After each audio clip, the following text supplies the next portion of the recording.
W's and L's, the weekly recap show where we give a dub to the things that we do like and an L to the things that we don't. Looks like I'm going to start first on this one. Okay. My one and only dub goes to Dave Chappelle.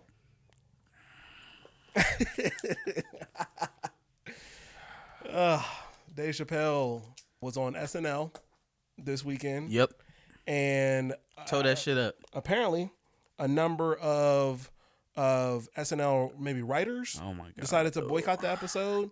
And so he went on and did a 15-minute set and tore it up. These corporations and their employees, they do a lot of harm for workers' rights issues and strikes from workers and things of that nature.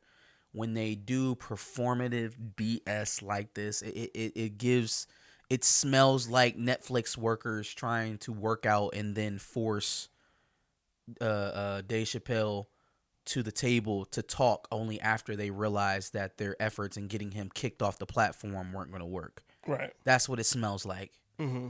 It smells like, the writers were like, we don't want Dave Chappelle because blah, blah, blah, blah, blah.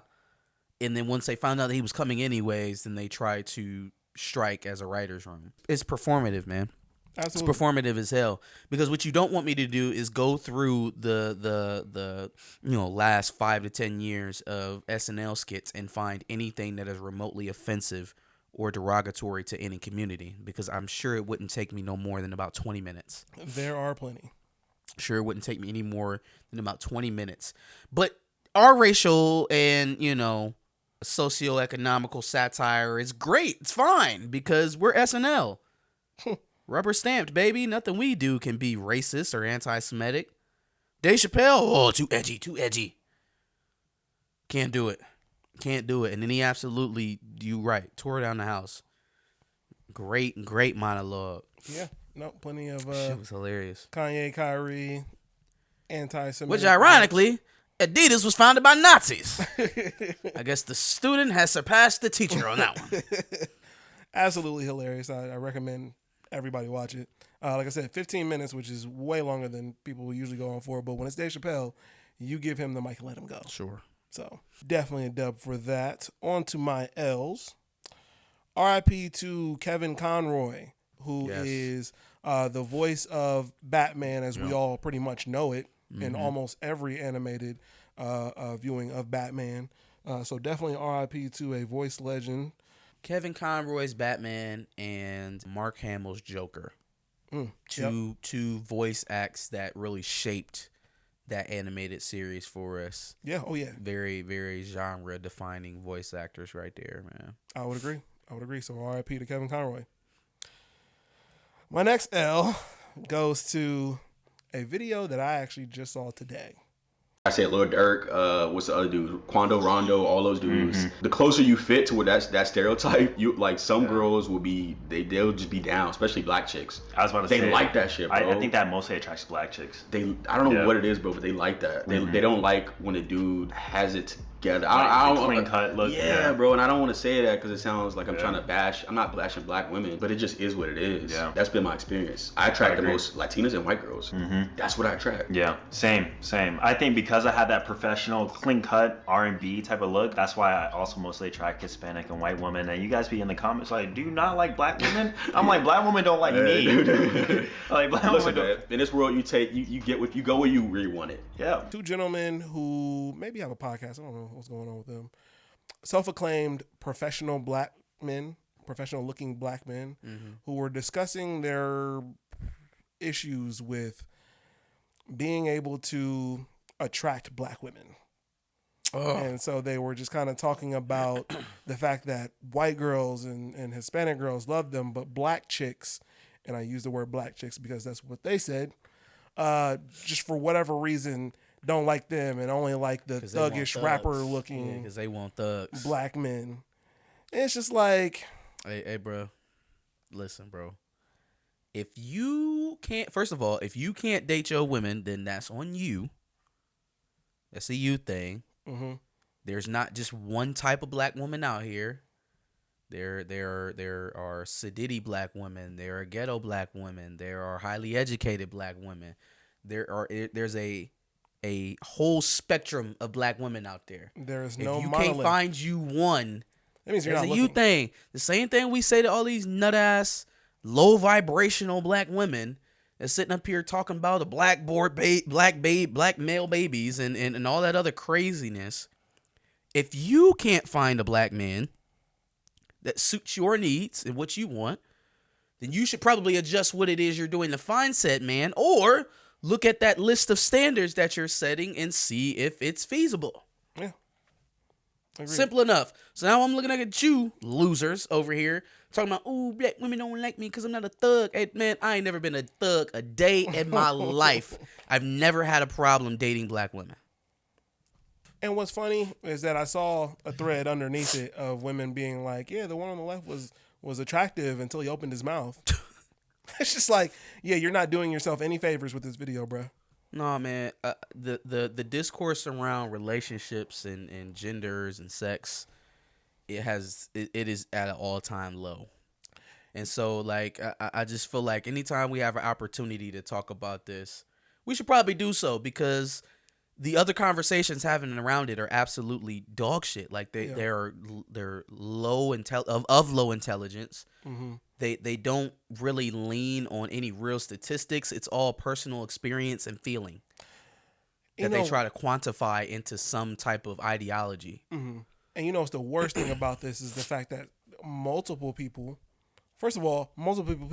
agreed with it already, but a lot of people are going to use this to confirm their bias about black who are women's those preferences. guys? It ain't. If you don't like black women for any specific reason, this video wasn't going to validate or invalidate you either way. You already made that up for yourself. Yeah. It's just it does do something to add to the already lowering of the discourse as it is, because it gives off this idea that your personal experiences with black women are somehow representative of all black women. Mm-hmm. What is happening inside your noodle? How did it lead you back there? Yeah. I experienced something, so everyone everywhere is experiencing the exact same thing that I am. And I'm just going to generalize black women as a whole. It's stupid, man. It's dumb. Yeah. From both of you, from high value all the way down to low vibrational, all of y'all. Mm-hmm. Dumb. Agreed. Bunch of Kevin Gates acolytes. That's nuts. Let's take that and move into another situation of somebody taking one specific situation and kind of generalizing it as a whole. There was another video that I had seen earlier this week about a gentleman who I guess was a star athlete and a 4.0 student, I believe, and I guess also a track star. It was in football. And I guess he was getting offers from certain schools, and he decided to send a letter out to one HBCU. And then from that, because he didn't get any kind of offers from that HBCU, he ascertained that HBCUs don't want top talent because of that one situation. I'm visiting Morehouse right now, so I gotta tell the story. I begged Morehouse, begged. I'm gonna show you the receipts, begged Morehouse to give me a scholarship to play here. I had 25 Division I football offers, 7 of the 8 Ivy League schools, and I begged the Division II program, HBCU, to let me come here, and I got no response. I think that's interesting, and I need to talk about it because so many of y'all keep asking me too, why don't you go to HBCU? I tried. The question really is, why they ain't let me come? And he demised that all HBCUs just don't want top talent, even when it's handed to them, essentially. See, I get less mad at children for making that type of conclusion, because what do they know besides their own experiences? But I would expect an adult to have a little bit better of a take on something like that. He just sounds like a kid who got his feelings hurt. I can see that. It was just one that he reached out to specifically, and they didn't bite on it. And so now all HBCUs don't recruit top talent because of this. We just know that that's not true. So I'm going to give an L to the Big Ten Network. Uh-oh. So if you've been watching this channel for a little while, you would know that we do a college football segment titled "A House Divided," where there's an Ohio State fan and there's a Michigan They fan. stole it, didn't they? Josh Perry and fucking Jay Booty. Or is it Jake Butt or Jake Booty? No, his name is Jake Butt, but I call him Jay Booty. Oh. Yeah. Jake and Joshua is That's some the bullshit. exact same premise. That's some bullshit. It is the exact same thing. It really is. it really is. And you know, I don't know. It would make a lot It's more a different sense to space. me. It's a different. It would make a lot more sense to me, though, I guess, if it had started at the beginning of the season.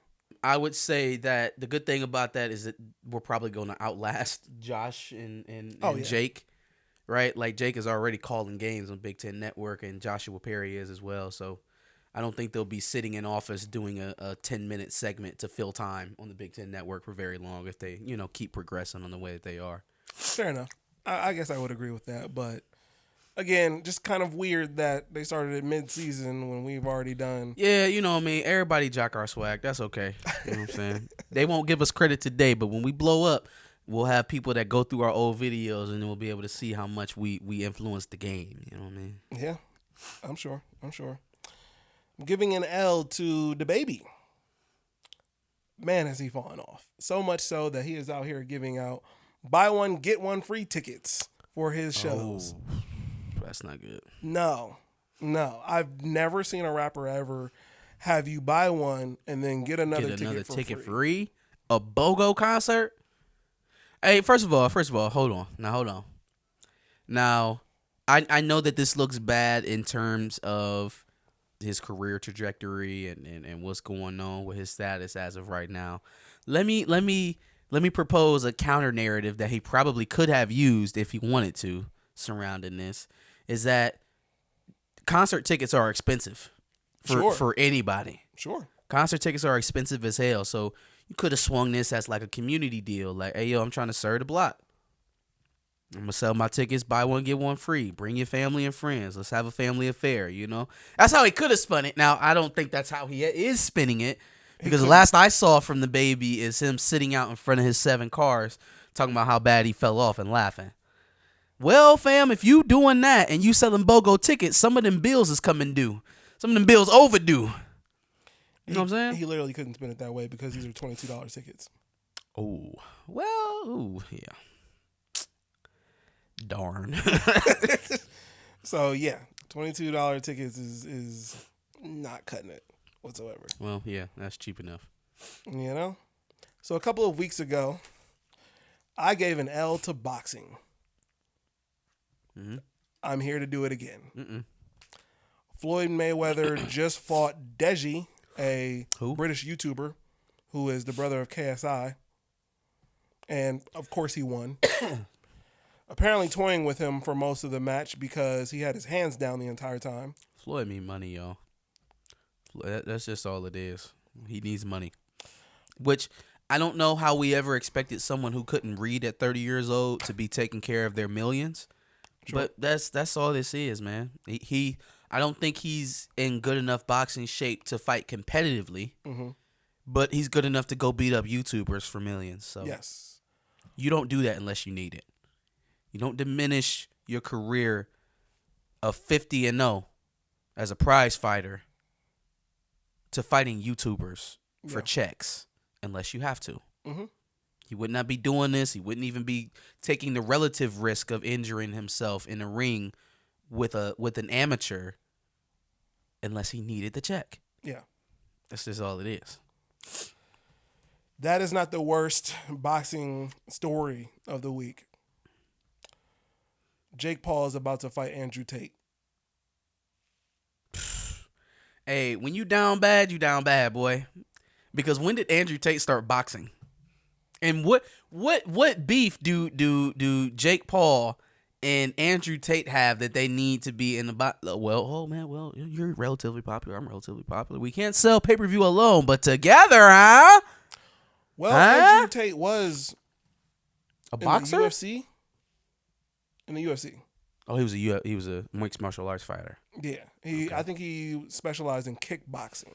Okay, I didn't know that. I didn't know he had an athletic background. Yeah, that's why. But everybody that they fight has some sort of athletic background. Yeah. UFC usually. Mm-hmm. Okay, I mean, I'm not gonna buy it. No, I'm not going to buy the White Manosphere prize fight. you are not going to buy it, but somebody will. Well, to see yeah, who's all gonna the lose teenage between white the two. boys are gonna buy it. You know, Oh, everybody who's been scratching their neck over their Andrew Tate fix since he's been deplatformed. he was MMA, but not specifically UFC, from what I'm saying. But regardless, he has a mixed martial arts record, and I think a lot of people are going to buy it because now, at least in this case, we want both of them to lose. So one of them's got to lose. Yeah, the market for celebrity fights is very interesting to me because does it feel like they're competing with regular prize fights? I mean, think about it. If I'm looking at Jake Paul or Logan Paul and Anderson Silva fighting on Showtime, they're not on DAZN anymore. They're not on Triller anymore. These niggas showing up on Showtime and HBO. Yeah. So, does it feel like they're actually competing with top billing, cards? I mean, when you come to them with these sorts of numbers, I guess I'm not all that surprised. As long as it's a fight that they can make money off of, I'm sure they will come running with another bag. But see, here's the thing. The minute you put Logan Paul versus a reputable fighter, does he sell the pay-per-view? The minute he stops fighting YouTubers and retired UFC fighters and starts fighting actual boxers who have been sanctioned to box for a while and didn't just get a sanction so that they could fight you. Mm-hmm. Would you watch Logan Paul fight Romy Romero? Actually, Rolly Romero? I wouldn't pay for it. I'd find a link for it. Because, of course, I watch him fight Tank, right? I would want to see Tank destroy him. But Tank's not going to fight him. Yeah. At least not right away. Yeah. So it's going to be a lower fighter. Mm-hmm. Like if Ricky Hatton came out of retirement, would you watch him fight Logan Paul? No. Would you watch Pac-Man fight Logan Paul? I probably would watch that. Now that, yeah. I would probably watch that. Yeah, no, but see, it has to be somebody who we think is going to put him on the mat. Like if it even smells like it's competitive, then it's probably not a fight that I'm going to pay for. Yeah, I agree. It's got to be somebody that's going to put him down. Yeah, for sure. Yeah, I think that's everything. Here we go. You ready for the God list? The God list? God list. All right, took one of yours. Yeah, I know. All right, first dub I got is going out to my baby boy who enjoyed his 5th birthday this weekend. Marcus Jr., you know what I'm saying? 5th birthday.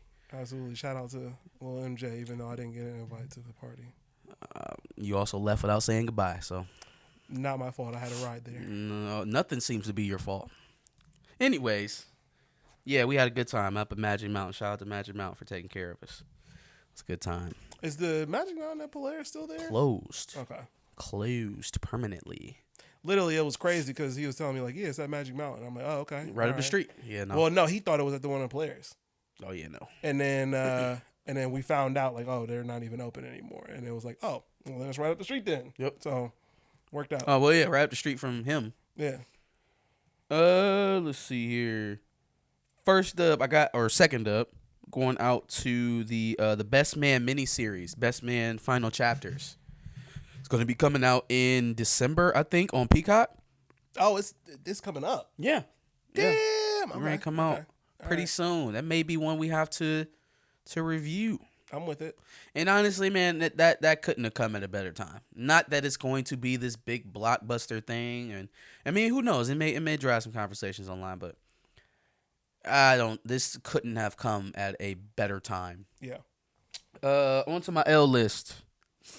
First one I got is going out to OSU fans. For all of the OSU fans that are seriously, and I mean this is a serious conversation if you pay attention. If you've been watching Menace 2 Sports, they got a whole campaign going on over there for putting a dome on the horseshoe. Fam. Now listen. Do it. Now listen. Do it. Do it. Oh my God. I'm kidding. Oh my God. No, he's not. Him and his friends are not. My friends, I know every single your OSU Buckeye fan friends. Yeah, they're dead ass serious. Like, let's start at how obscenely expensive it would be to do that. I'm going to burn the state house to the ground if they increase my taxes to put a fucking roof on the horseshoe. It's not, the stadium itself is not completed. How do you put a dome on a stadium that doesn't have a fourth wall? I digress. You play in Ohio, folks. You play in Ohio. Every year, every season, half the games every season, you play in Ohio. Now, I know Urban Meyer did a doozy on the recruiting here in Columbus and making it more of a national recruiting base. And I know Ohio State has a national fan base. You play football here. All of this belly aching and shit about the weather. There have been Buckeyes playing in the rain and snow since before most of you were born. This is an embarrassment not only to the folks that have done it and won on that field, but to players on the field, that you are so concerned of their ability to play through the elements in the Midwest that you are entertaining putting a dome on your stadium.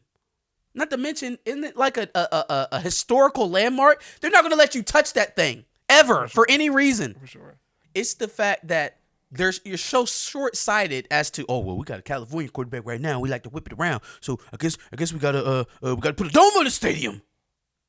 So 2 years from now, when you get a quarterback from Pennsylvania who's used to playing in the damn snow. Yeah. It's just very soft. No, I think it's a little dumb, but this is kind of like. But then, how can you blame him when you got Kevin Warren, or not Kevin Warren? Yeah, Kevin Warren, your guys' president. Not Kevin Warren. That's the Big Ten guy. Who's the Gene Smith? Yeah, Gene Smith. Oh yeah, well, I think we should play the semifinal games in the playoff on neutral site games, and maybe we play in domes to protect us from the elements. Fam, the NFL plays outside. Now you're modeling yourself out of the NFL, but you want the caveat of being able to play inside when it's cold. Get out of here. Get out of here. Stop that. You're breeding soft shit. Don't nobody want that. Your own fan base don't want it. It's cool, bro. At this point, I'm thinking that this is just a reaction to something that just happened, and so this will soon pass. Get off the softness. This soon will pass. I hope, for your sake. RG3 is getting my next L. This man needs to be stopped. He needs to be stopped. Like, I am tired of hearing him objectify Blake Corum's body every time I watch a football game where he's calling it. And the cringe of that was offset by what is his name? Man, if it wasn't RG3 talking about how thick Blake Corum was, it was him trying to put in some black colloquialism with his white newscaster voice, and it just wasn't working. It was all game. It was just not working for me. Got to make $1 out of 15 cents. Oh, no. That is gross. It's like Drake said, I'm a night owl on a different mode. It's like, ooh. Oh my You God. need to stop. Stop. It's like either talk in your sportscaster voice or talk how you really want to, but stop putting them shits together. Agreed. That is gross. What is his name? Yeah, Mark Jones? Mark Jones and RG3. The cringiest combination of color guys and analysts I think I've seen in our games so far this year. Oh, Mark Jones is from Toronto, so that kind of makes sense as far as the Drake quote. But the rest, stop. Brooklyn Nets are getting my next L. They deserve it. Kyrie stuff aside, right? Because we already talked about them. We read them their riot act for their actions in that situation. There was a report that they were going to hire Ime Udoka as their next head coach after they let go of Steve Nash. A few days later, they hire Jacques Vaughn. Mm-hmm. Does anybody feel like the Brooklyn Nets are making decisions based off of what they want to do as opposed to what people are telling them to do, what the public tells them to do. Because, see, before all this stuff with Kyrie, they were just going to quietly slide Ime Udoka into that position as head coach. And then people criticized them, rightfully so, in the midst of them suspending Kyrie for hiring Ime Udoka. And then now they don't do it. Mm-hmm. Joe Tsai is a pushover. He's a pushover with deep pockets. And his decisions on where to go with this franchise ebb and flow with what the people think, what everyone talking about him thinks. They have not established a solid direction since Kyrie or Kevin Durant got there, and that part is not on the players. They have not established a strategy on how to win. They just do what their fans tell them to do, or whatever their fans think that they would want them to do. Yeah. Or we're going to get Ime Udoka to take care of Nash's spot, and we'll be better because he's a good coach. Because we need that. Obviously, if you were looking outside your coaching tree to get a coach, you knew you needed a coach. The public perception of you getting said coach does not change the fact that you need another coach besides the one that's currently coaching in Jacques Vaughn. Oh, but public sentiment's a little hot there. Fuck it, Jacques, you stay. That is a dumpster fire of an organization there, and they're legitimately competing for who has the worst franchise between them and the Knicks. And at this point, I'd say it was the Nets at the very moment. Maybe not historically, but at the moment, it's definitely the Nets. That almost seems like, well, no, you literally already said it. It's somebody who takes a look at literal public perception and just and literally makes decisions based off of how the people feel. But I was going to say, like, literally based off, like, analytics and things that they can see. And, yeah, they make their decisions off of that instead of actually looking at their team. And you said it. You got it. Like, damn, we got Jacques Vaughn and we suck. So we need another coach. We're going to try to get him. But, damn, the people didn't like us trying to get him. So I guess we just going to stick with the one we got. Throw your franchise away. I didn't buy it. Miss Nicque Marina having a returning visit on the pod. Gosh. Nah, man, she deserves this. She one. does. Come to the floor in front of the congregation. So we know the world premiere was a couple weeks ago for Wakanda Forever, right? Mm-hmm. And star-studded event, right? Obviously, you know, E-Man was up there and a bunch of other personalities. They found, you know, Zero under whatever hole he's been hiding under for the last 20 years. And he was there. And, yeah, just a lot of faces, right? A lot of creators, what have you. But there was a demographic that was seemingly upset for being snubbed for, you know, media passes and access passes to the premiere, invitations to the premiere in general. Something that we actually talked about in our breakdown of the premiere. It's one of the first things that we mentioned in our breakdown of the premiere for Wakanda Forever. We are black men, by the way. Keep that in mind. It's relevant to the rest of the situation. One of the first things that you know, he said when he was coming out of the theater, oh, well, you know, shout out to them because it definitely was a lot more qualified people that could have been here, alluding to the fact that a lot of female content creators and actually within the Marvel tree creators that had been snubbed, you know, on an invitation to the premiere. Especially when they kind of marketed it as... Oh, boy, did they ever. I mean, they wrote stories that were in line with the new direction of the franchise. They, you know, they wrote op-eds and they did and said things that were in a line with the direction of this franchise. Well, the seeming direction, right? At least what was being marketed and what was being pushed. The very pro-black woman you know, at marketing campaign that we got with that within the death of Chadwick Boseman, but it's also been very pro-black woman. It just doesn't seem like they followed up in that circumstance. So that is what it is. We called them out for that, right? Guess who was also on that list of not invited? Was Nicque Marina.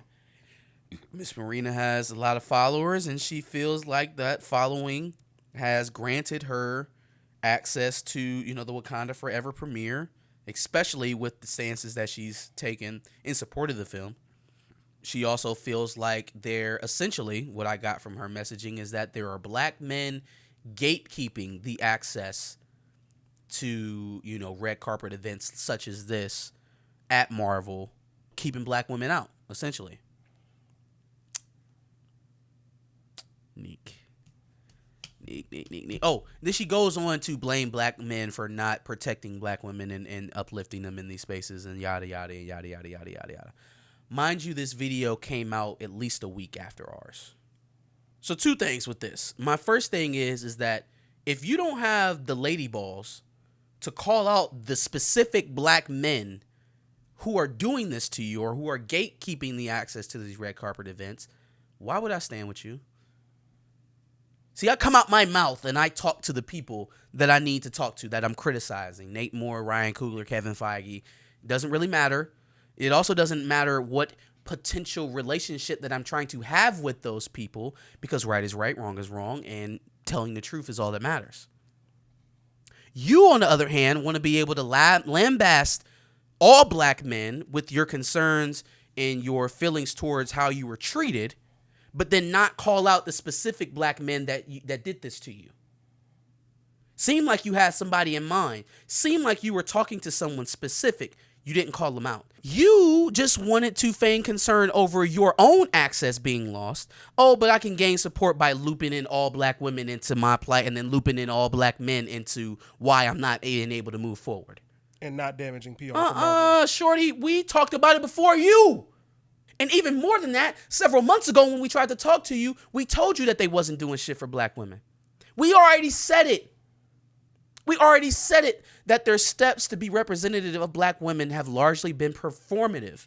And so in a movie that's supposed to be the most black woman of any other MCU project, if they don't have black female media there to cover it, who should you be talking to? Not black men in general.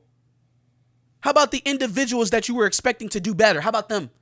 How about you actually call the company's name that you are critiquing? Don't talk to me about fighting some misogyny if you don't have the courage to at least do that.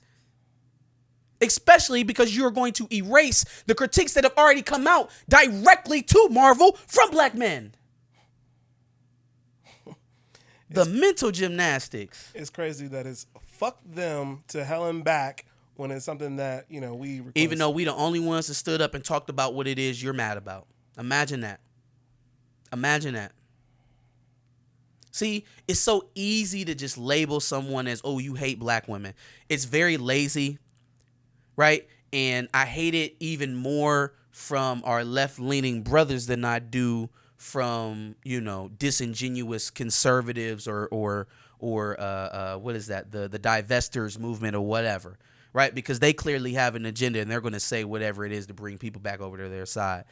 You over here on our side, y'all say that shit so freely, assigning vitriol and hate to people you don't know. You won't even sit down and have a conversation with them because you only need to clear the bar of, oh, you hate black women. So that's all I need to say.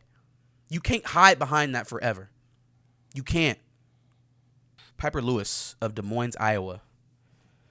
This is a miscarriage of justice if I've ever seen one. Mm-hmm. So Pieper Lewis was sold into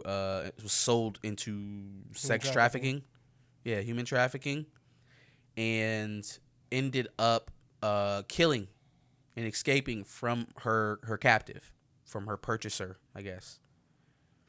So in this case, the prosecutor initially charged her with first-degree murder.